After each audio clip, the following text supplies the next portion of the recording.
Hey everyone, Anthony Fantano here, internet's busiest music nerd. And it's time for a review of the new Baauer record, double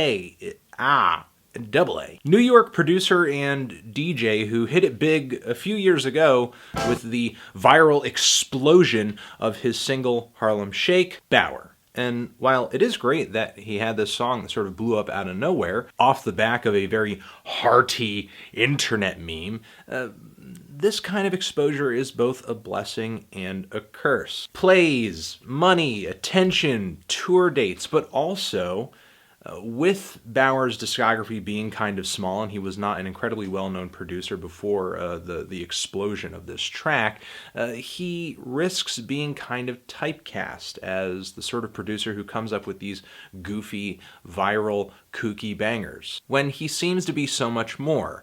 Being the Harlem Shake guy is something that I heard he was sort of actively fighting against, or at least just not feeding directly into the Harlem Shake hype, and rather than try to strike for oil in the same spot twice with the same sound and the same song, Baauer has essentially experimented on this new record over here with a few different shades of electronic dance music, from track to wonky to maybe a little bit of UK bass. He also has tracks on here that very well complement his guests, grime rapper, novelist, m.i.a, G-Dragon, as well as Pusha T and Future. There are songs on this thing that could be the soundtrack to everything from a club in the UK to a club in the US to the dressing room at a Forever 21. Now this thing is just sort of short considering how many songs are on this thing, but there are actually a couple 2-minute songs on here, several 1-minute tracks that are kind of like, I don't know, little filler interludes, an intro and an outro. Truthfully though, the record wasn't really what I was expecting. I wasn't looking for a record of mindless bangers, and I wasn't hoping that Baauer would just make a one-dimensional record like that, but I at least expected this thing to be a little bigger, a little bolder. There are numerous cuts on this thing that are just forgettable, which to me is just inexcusable considering how short the record is. You only have so much runtime here to make an impression, so I figured what little material is on here has to be really good. But the song Body is very airy, it's inconspicuous, sort of a shot at sensuality that doesn't quite make it. The song Pinku, I do like the vibe of this track, seems kind of like something John Talabot would put together as a bit of a Balearic beat kind of thing, maybe a bit of a European house flavor, but the track is so short and unfinished, and a lot of it is dominated by these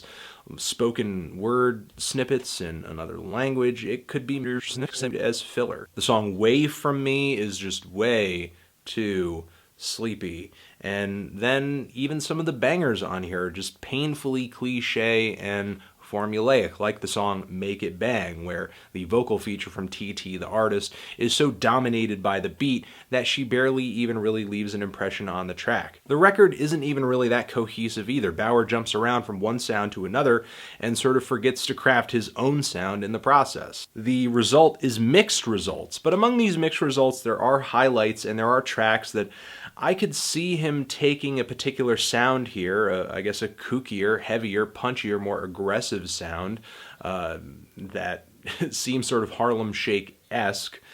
These tracks to me sort of have the most memorability, are the most exciting, are the most fun, namely tracks like Go Go. It's not my favorite on here, but it is one of the more flavorful bangers in the track list. The monstrous rubbery bass on this thing is awesome.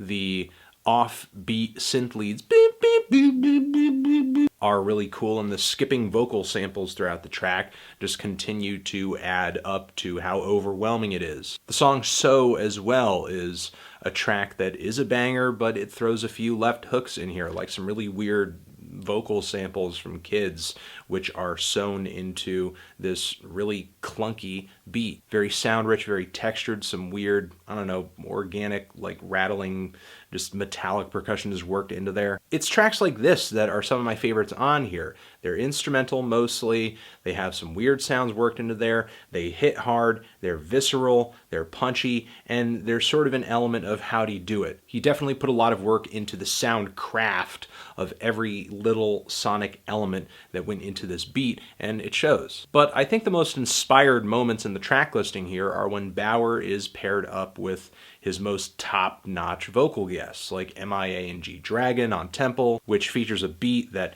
has this plucky lead melody that sounds like it's coming from the Far East. m.i.a.'s delivery on this track is cool, it's calm, it's collected, it's charismatic, and G-Dragon further adds to the international clash of influences that make this track so fun. The very sleek and punchy Kung Fu with Pusha T and Future is, I think, radio ready. This is a banger, it's great. The chorus is a little, I don't know, who cares, it's catchy.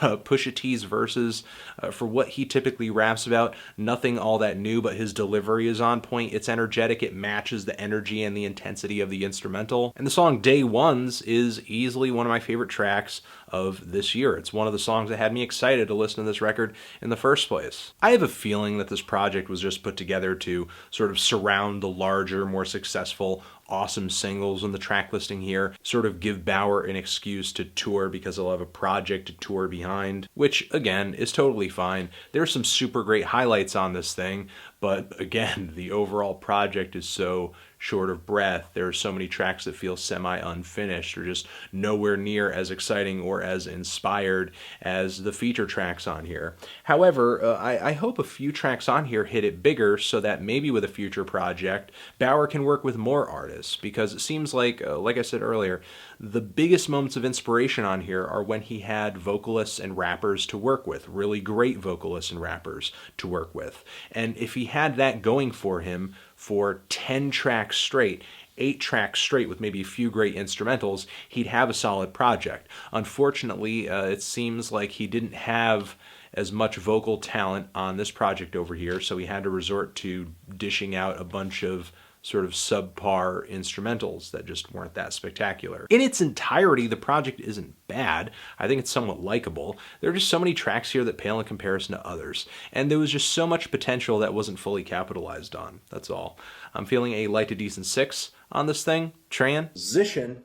Have you given this record a listen? Did you love it? Did you hate it? What would you rate it? You the best, you the best. What should I review next? Hit the like if you like. Please subscribe if you want to live. Thank you for watching. Anthony Fantano, Baauer, forever.